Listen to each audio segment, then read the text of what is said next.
কেমন আছো তোমরা? কেমন আছো তোমরা? ভালো আছো তো? ভালো আছো তো? আমি তোমাদের ঐশানী বুড়ি। আজকে আমরা মাটির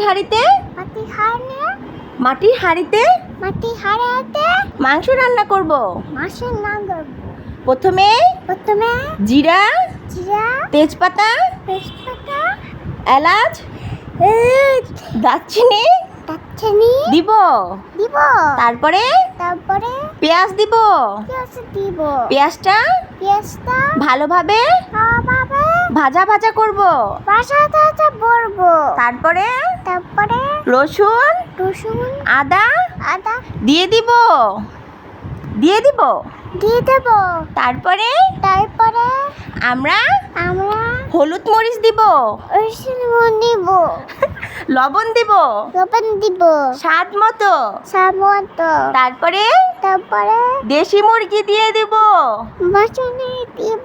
না, দেশি মুরগি দিয়ে দিব মাটির হাঁড়িতে। কেমন হচ্ছে দেখো তো? কেমন লাগছে? দেখো তো, লোভ লাগে? শুনো, মজার জন্য আর কিছু রসুনের কোয়া দিবে। রসুনের কোয়া দিবে।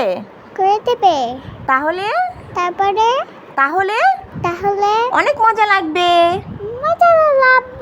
হ্যাঁ, তারপরে আদা রসুন ভালো করে কষাবে কিন্তু।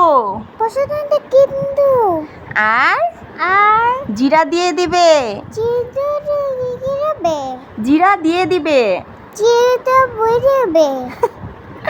আর অনেকক্ষণ কষাতে হবে,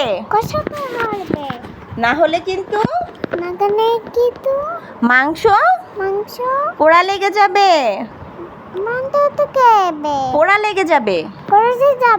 হ্যাঁ, তারপরে শুকনা মরিচ দিয়ে দিবে। দুটো শুকনা মরিচ দিয়ে দিবে।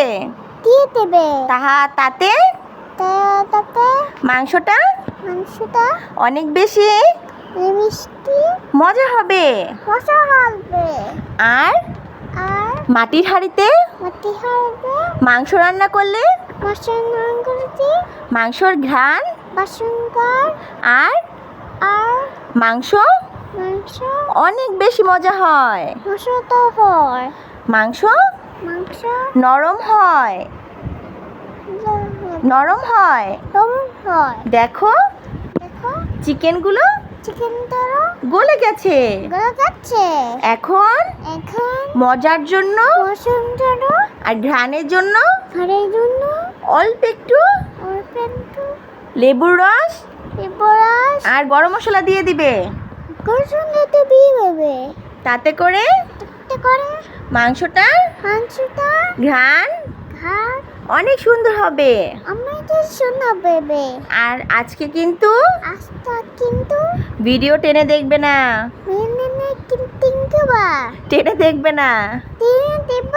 পুরো ভিডিওটা দেখবে। কেমন হয়েছে রান্নাটা বলো তো?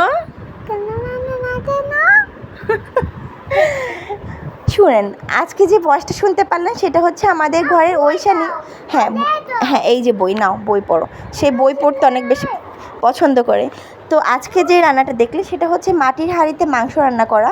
আর মাংসটা কিন্তু মাটির হাঁড়িতে রান্না করলে মাংসটা অনেক বেশি নরম হয়। আর মাটির ঘ্রাণে মাংসটা আরও বেশি মজা লাগে। দেখেন, আলুগুলো পুরো ভেঙে গেছে আর মাংসগুলো একদম গলে গেছে। মাটির হাঁড়ির না রান্নাটার বৈশিষ্ট্যই অনেক ভালো লাগে।